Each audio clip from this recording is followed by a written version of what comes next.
Hi, everyone. I'm Casey Ross, partner at Align Manufacturing.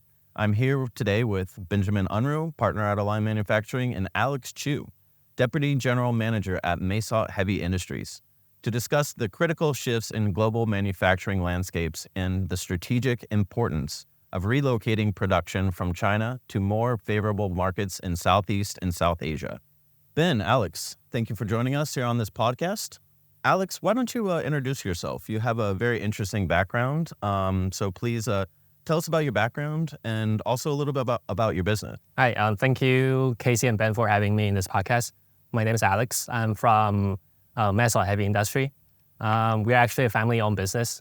We predominantly do foundry, sand casting, fluorine resin, green sand, and shell molding. I actually graduated from the U.S. with a bachelor in mechanical engineering. Mm-hmm. We have been in Thailand for a bit more than, I would say, eight to 9 years. And we work with many different companies, including foreign, like North American companies, Japanese companies, and of course the local Thai industries. Right. And I think you have a really interesting background because being Taiwanese and living in Thailand, owning a factory here gives you a very interesting perspective on what we're going to discuss in this podcast. So yeah, thank you for joining us. So let's dive into it. What is driving the necessity for OEMs to get out of China, or at least have a China Plus One? Yeah, I mean, the big one on everyone's mind in our industry is, of course, the tariffs, the duty, the 301 tariffs, which were started under the Trump administration and continued under Biden. It's kind of been a progressive tax on imports from China that started off small and a little bit negligible and have scaled up. And so, every business, every importer is and should be concerned with their bottom line. And, these punitive tariffs that were put in place by the Customs and Border Protection, they're enacted to encourage American businesses to divest from China and seek alternatives. So, that's probably the main driver, but there are some other points as well. Sure. And Alex, how have you seen the tariffs impact your business? For me as a manufacturer, I would say it's a positive impact for me. We have many customers originally ordering from China due to the tariff, the cost constraints, and they're slowly starting to order from us, a non-Chinese source. So, for business-wise, it's actually a good thing for me. Yeah. And yeah, I mean, I would just say, the cost is one thing, and that's, first and foremost in everyone's mind. But there's other factors as well. And large companies like Apple and Sony and multinationals all over the world that, saw this in kind of earnest and started divesting from China to alternative markets like here in Thailand or Vietnam, more than a decade ago. Yeah. But now it's kind of small and medium enterprises are making the switch and experiencing, some growing pains associated with that. But, ultimately, it's important for importers to be able to have free access to their goods, and things like increasing authoritarianism in China, clamp down on Western businesses, and just general saber rattling on the geopolitical stage all present pretty large risks to importers who are solely reliant on Chinese manufacturers for their imports. I think you bring up a really good point because, like you said, like 10, 15 years ago, these large companies like Panasonic and Samsung, I mean, they started moving their manufacturing a long time ago, even before the tariffs, because, I think they saw something coming, and it's true. Like a lot of these SME companies, they're now making the jump and they're experiencing a lot of pains, moving their supply chain. So, with your business, is your factory capacity filling up quite quickly? Yeah, we actually, especially in the before COVID, but especially after COVID, I think people seeing the situation in China. We constantly get more order each year from compared to this year, compared to last year. Our sales volume increased mostly from the redirected orders. So, I would like to talk about maybe the differences between the three countries that we actually work in. So we work in India, Thailand, and Vietnam. And I think, every country has its competitive advantages and, its non-competitive advantages. So maybe let's talk about the differences between these countries. Let's start off, Ben, what do you see out of India? Yeah, India, it's a huge manufacturing market. It's probably the number 2 for heavy industrial outside of China. So India is relatively new as an import source for American companies, but they've been exporting to countries in Asia, particularly in the Middle East, as well as Africa for a long time as the primary supplier. India has a lot of foundries, a lot of forges. There's multiple regions that are kind of manufacturing hubs. At a really high level, you can get great stuff out of India, and it's probably the most cost competitive option of the three. Where you really have to tread carefully is choosing the correct partner. And there's a lot of incorrect partners out there where they may promise you that everything is going to be great and you might get your sample, and it just doesn't always work out that way. And so, a lot of what we do behind the scenes when we're not in a studio like this is we're in country. I've been to India 4 times this year, and we're driving around and we're visiting foundries. We're checking up on our existing projects and always looking for the next great supplier. And so to try to just choose someone off of Google, it's a risky proposition. I would say you don't always have the best bet. I would say in India, everyone says, yes, it can be done. And then after you sort of start digging down, you find out very quickly that they just say yes to everyone. Yeah. I think that's one of the biggest pitfalls that we see in India, and also the infrastructure. You have to be very careful about picking a partner, not just for them, but also their location. I'll give you just a quick example. We were auditing. We were going to an investment cast factory, and when we were going up the road, I noticed that it was dirt and also a lot of potholes. And India has a very strong monsoon season. So we were talking, we're like, well, how is a container going to get up this hill when it's the monsoon season? Because it's going to be muddy. So even like simple things like that, it's very important to know the factory, the layout, and also the surroundings of the factory. So, yeah. Yeah, I think, it's certainly helpful to have an advocate who has boots on the ground and does the hard part of weeding out the duds for you, so that you can have confidence in placing your project in India and take advantage of all the advantages they have for low cost and high quality that certainly does exist. What about Thailand? Yeah, I think I'll pass this one over to Alex in a second because of course he has a factory here. Our experience in Thailand is that generally the communication is quite good. The level of English is certainly good, and the quality tends to be right at expectation. So, it's more of a market where people do what they say and say what they do. Good infrastructure. Good infrastructure too. Some of the challenges are just benchmarking against those kind of target costs can be a bit of a challenge with a relatively higher GDP than surrounding markets, but it's a good place. Alex? Right. For me, it's our factory in Thailand, we rarely see power outages. So the infrastructure is pretty decent, and around the surrounding area, the roads, logistics is very convenient. You can have third-party logistics, and DHL or just large FCO transport is everything is in place. Yeah. But there are some issues. For example, in some RFQ, right? Some parts might not just be casting. Like for casting, we can just use our molding machines, and everything's in-house. But sometimes there are like forging parts or like rubber parts, and then I have to go find suppliers in Thailand, right? And sometimes they kind of reply quite slowly. Sometimes, yeah, or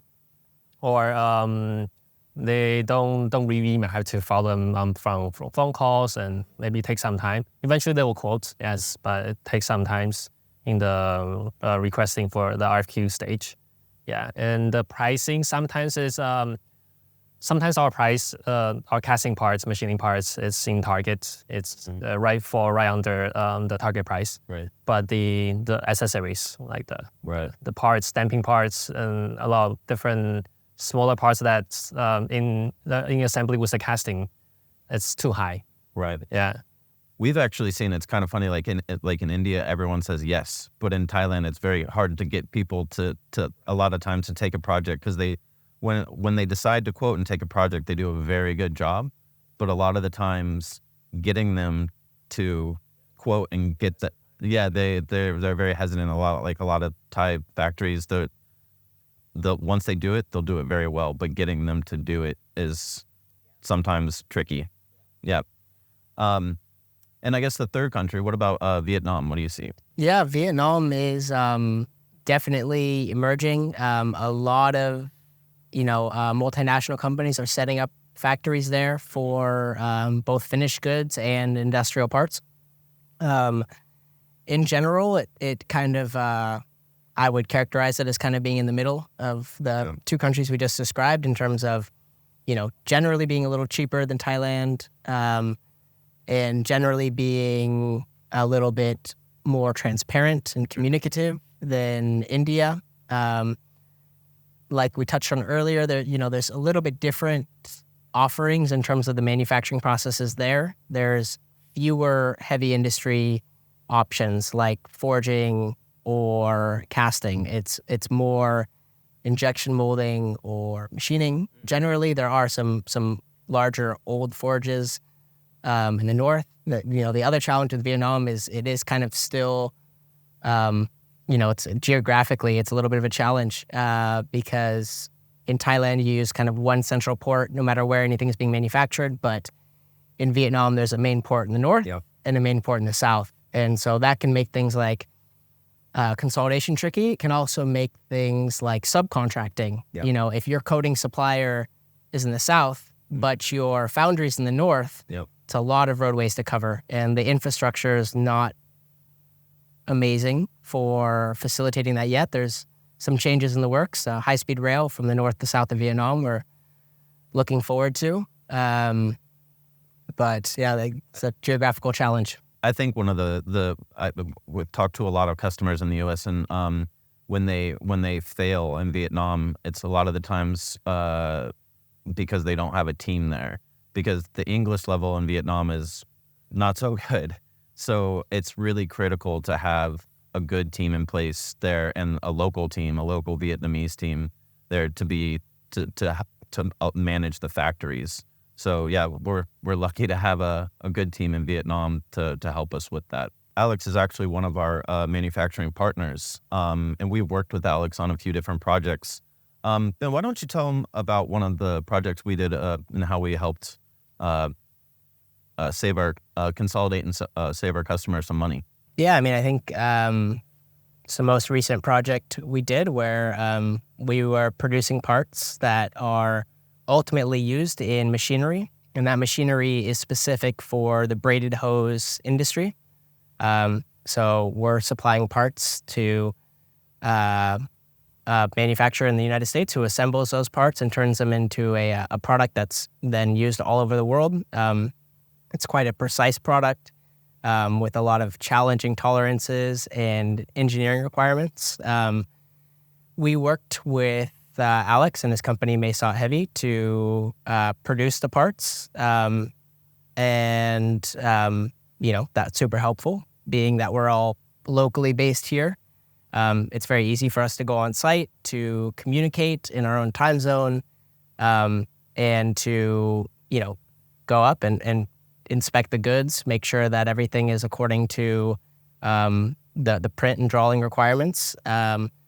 And ultimately, we were able to help this particular client by consolidating with another foundry that they work with a different style investment casting foundry. And we were able to consolidate and save a lot of shipping costs. Shipping costs are always kind of fluctuating, rising and falling, but if you are able to consolidate it, you can create more frequent shipments that are more efficient. They just have take up. You can use the cubic meter allotment a lot better. So we were able to do that, and that was extremely helpful for our customer because of the nature of their business. They produce a large mix of products at quite low volumes. And so it's important for them to support their just-in-time inventory, to work with MOQs that make sense. And we were able to offer savings on logistics by consolidating with another process of casting. What immediate actions should companies consider to avoid potential pitfalls in their relocation efforts? Yeah, I would say, choosing the right partner is critical. We have countless examples from our clients, horror stories where they've chosen the wrong partner. And depending on where you're going, it could be anything from most of them are pretty good to it's a total crapshoot, and 99% of them are pretty bad. I think there's, Casey, you and I have stories of being in India to meet a prospective vendor that we felt really good about, and had been chatting with online for weeks, and we pull up to the shop and we know from the second we arrive that it's just not going to be a fit, and we could just tell our driver to put it in reverse and head on to the next meeting because it's tough to know who the right partner is. That's why we feel it's important to have the local presence. Go ahead. Well, yeah, I was going to say, I think the reason Alex is a really good partner, and we've seen this especially in Thailand, a lot of some of these factories, they've been around for decades, and some of the children are running the factories now. Their dad's given the reins, and the children are not really hungry for business.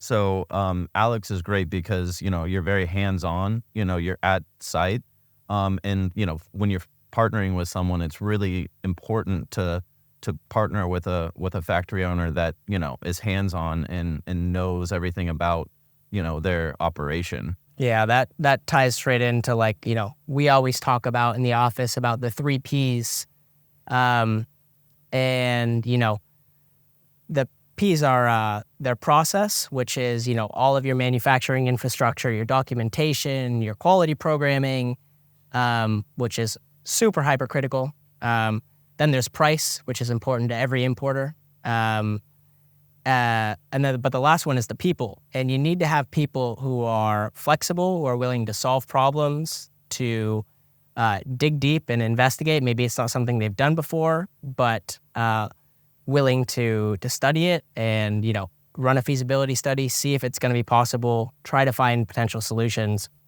to be able to turn these concepts into cast goods or forgings or anything like that. Yeah. And I think the 3 Ps, the people is really important. All 3 of those are very important, but the people is one you definitely can't miss. Yeah, and going into people it's hypercritical. Especially communication is of the utmost importance, and just being able to just work always on WhatsApp with all of our partners, seeing what's going on, send us a picture, or we have to go, so yeah, having good personnel at the factory is very important.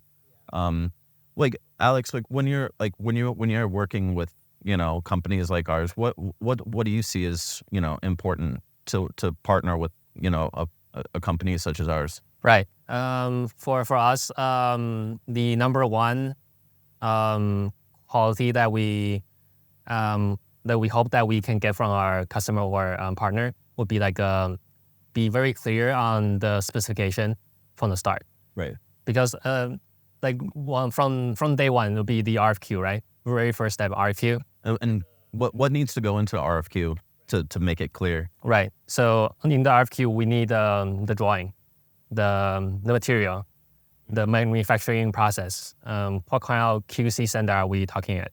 Because they will all affect the price. Right. And some customer, they are either unsure or they don't have the right person on this as the coordinator. Mm-hmm. So it's kind of frustrating for us. Like, okay, so what kind of quality are we talking about? What kind of process are we talking about? Yeah. Because we have to write the code with our company name on it at the end of the day. So it's really great working with Align Manufacturing too.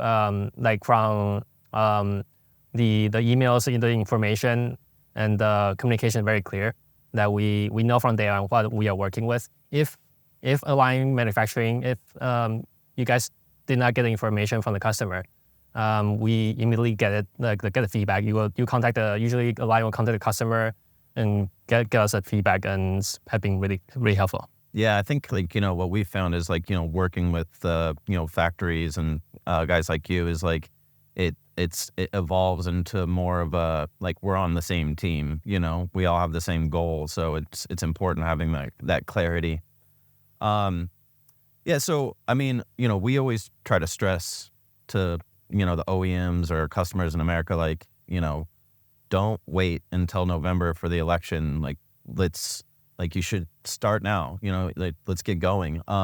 Why is it that these OEMs need to move quickly? Yeah, I mean, there's a lot. I can understand why people would want to wait and see. This election, it involves importers more drastically than probably any other election in history that I can think of. And so there's a tendency to want to wait, but I think that's a counterintuitive tendency. And that's for a few reasons. I think the biggest reason is that there's only a fixed number of factories. And when you look at that cross-section of factories and talk about which ones are actually good, it's a very, very small percentage. And capacity at those factories is filling up. And they're filling up from all the first movers and everybody who already moved. And so, importers who are making the switch now, they're frankly a little bit late to the game. It's not too late, but the longer you wait, kind of the worse your options will be. And you don't want to be stuck with the wrong manufacturing partner. And, on the flip side, the same point of that is, pricing is the same anywhere. It follows scarcity. Yeah. And so as capacity decreases, price increases. And you better believe if you're bidding, if Trump wins and a 60% tariff is enacted, your factories are going to know that. And when they're pricing out your quotes, they're not going to be pricing out according to benchmarking your 2017 China price. They're going to go ahead and tack on an extra 60% to that, knowing that they're still competitive. Yeah. And so, moving now is very advantageous for importers to get the correct manufacturer and the correct price. And for those who, want to wait and see, that's a game that any business is allowed to play, but it's kind of 50-50 at this point. And it's like going to Vegas and betting on red. It's might be fun for a weekend, but it's probably not something you should do with the future of your business, especially if it's a product-focused business. We talked about the 301 tariffs, but what are some other reasons why manufacturers need or should be moving out of China? Yeah, I mean, we kind of touched on this, but when we talk about these other factors besides the tariffs, these are what were driving the large corporations out of China in the first place, before the trade war and before the pandemic. And there's a lot of them. There's a lot of macro trends that are leaning away. There's increasing cost of labor in China. As the economy develops there, the cost of labor is increasing, and of course that affects the bottom line in these very labor-heavy industries. There's an aging workforce associated with kind of the demographic changes in China, and so that's going to reduce the availability of factory workers who are interested to work in the manufacturing industry. And then there's, kind of there's the red hot one that nobody really wants to talk about, but it's, in the event that kind of what this kind of cold tit for tat trade war that's going on, if that escalates into something hotter, where there's a real conflict, whether it be something with the U.S. or something with Taiwan, something in Hong Kong, or all of the disputed South China territories, all of these are kind of red hot button issues. And if a conflict goes from cold to hot, you can pretty much kiss your supply chain goodbye. And it doesn't matter if you're willing to pay the tariffs at 30% or 60% or 100%, you just won't be able to get it. It'll be like the beginning of the pandemic, but it lasts forever. I think it's important for us to say as well, like we're these are all like facts. We're not against China at all. I mean, I used to live in China for a few years. I really like the Chinese people, but I think the point of this conversation is to really highlight the need to get out at the very least. Yeah, and I think it's, something that's often overlooked or just not always talked about is that the U.S. has placed China as a designated U.S. foreign adversary. And that's a very short list. There's only 7 countries on that list. It's North Korea, it's Iran, it's Cuba, it's Venezuela, and China's on that list. And when you look at the trade between the United States and these other countries that have been designated as an adversary, it's virtually nothing. We have strict embargoes against all of these countries. We're not allowed to import anything. It's not a matter of duty. It's just you can't get it. And the fact that the U.S. government has placed China on this list, and most recently was said that it's actually the most potentially dangerous foreign adversary on the list. But yet it's our biggest trade partner. Our largest trading partner kind of knocks some reasoning behind this policy, which not everyone kind of understands the why or the how, but that's kind of the why. And the U.S. government is interested in, making sure that they can pursue their foreign policy interests without affecting U.S. businesses. And, U.S. businesses would benefit from falling in line with that. The U.S. government is going to keep these in place as long as China's on that list. The government wants you to divest. The last sort of question I would have for you guys is, how do you see like the landscape of global manufacturing evolving, as this relationship between China and the U.S. is, decoupling? Yeah, I mean, I would say a lot of the growing pains that importers are having now come from working with less developed, less established factories that are not as familiar with the documentation requirements or, the expectations and standards of the importers. You got to remember that when China first started out, people didn't have very nice things to say about, Chinese quality or Chinese suppliers, and that changed. And I expect the same thing to happen in our markets as, these factories become more accustomed to working with Western importers. And I think that some of those growing pains will change. I think we'll see new types of factories emerge as well, where right now we have mostly process-based factories that, it might be a foundry, it might be a forge, it might be a machine shop.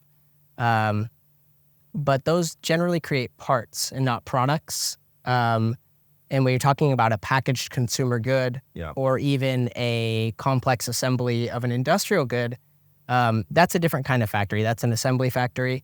And we are seeing those emerge, especially for joint ventures that are, getting set up across the region. But I think you'll also see that as independent job shops for contract manufacturing.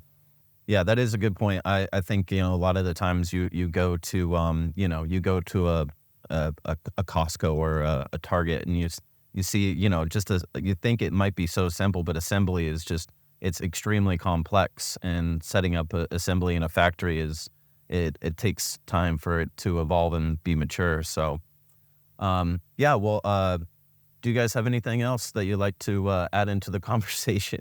I mean, just on your last point, other changes, I think you could see some more friendly trade policies. India has really been the shining star of this to really recognize this opportunity and seize it with really manufacturing forward policies. The Made in India policy, which grants, interest-free loans, as well as all kinds of tax incentives for manufacturers.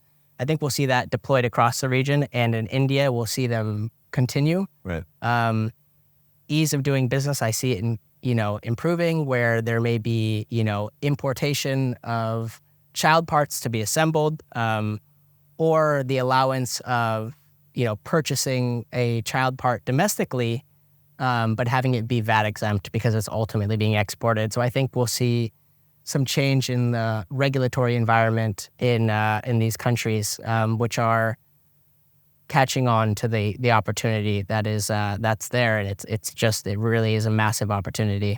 Yeah, I really appreciate you guys joining me. It's been a really nice conversation. Alex came all the way down from North Thailand to join us on this podcast. So, Alex, thank you very much for joining us.